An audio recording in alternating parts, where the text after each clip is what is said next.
Hi, it's Rick Prescott here, talking about my book, Save the Beatles, and I want to talk a little bit about how I started this project. And the first thing I did was listen.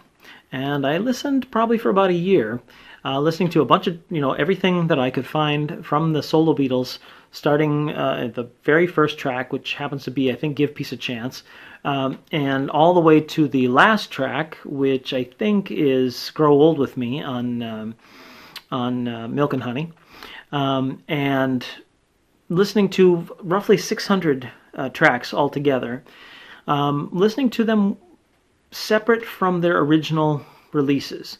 So I did listen to all of the albums in order to kind of understand how they happened. But then I also pulled out the tracks and I listened to them separately, removed from the context of those albums. And I listened to them sometimes alphabetically, sometimes randomly, sometimes, artists mixed up, sometimes all of one artist. And I listened to every track multiple times, many times, in many different contexts. And by doing that, that's how I sort of developed which of these tracks are actually Beatle quality, which of these could actually go on a fused album.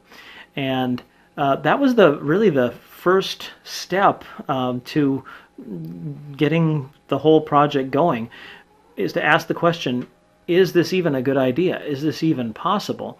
I was also curious about how they sounded together in certain eras. Like, how did the 1970 tracks, all of these 1970 tracks, how did they sound together? And how did all of the 1980 tracks sound together? And is it possible to bridge the differences in style that each of the solo Beatles developed? In 1970, Paul's recording by himself in a barn, whereas George has filled a studio with musicians and has Phil Spector there turning up the reverb on everything. Can those differences be reconciled? That was the first question.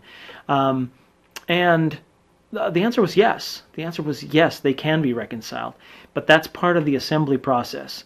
And before I could do any assembly, I had to know what those materials were like, what they sounded like, a little bit about when they were recorded. Because after I finished the listening, or I did this sort of while I was listening, I kind of wondered, okay, when was that recorded?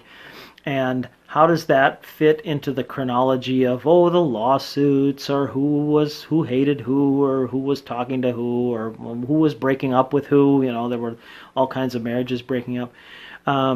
And so as I listened, then I gradually added in the details of the timing, which allowed me to group them into fusion eras, and then to take all of that knowledge and fuse it with the rules of how George Martin did things in order to create the finished product.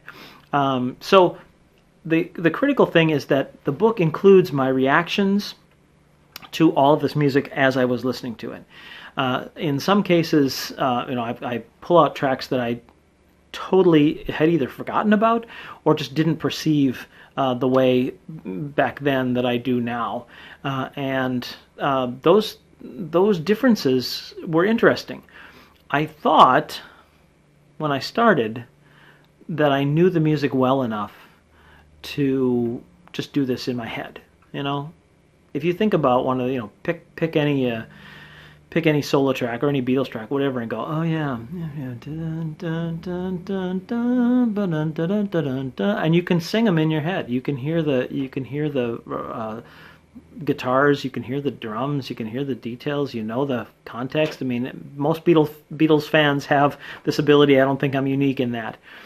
But when I did the actual listening, I realized, hey, I didn't remember that as good as I thought I did. And more importantly, I thought I could take two tracks from two different former Beatles and put them together in my head and say, oh yeah, those will work well together. And it turned out that most of those things that I thought would work didn't work.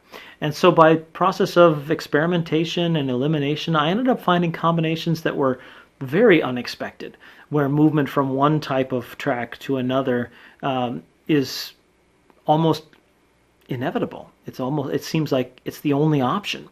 So that's a big piece of what I did, was listen, try and put those things together. And you can hear the results, or you can read the results here, savethebeatles.com, where you can find out more information about this. And you can actually drop in your own reactions, which I'm very curious to hear. So that's it for this time. Thanks for watching.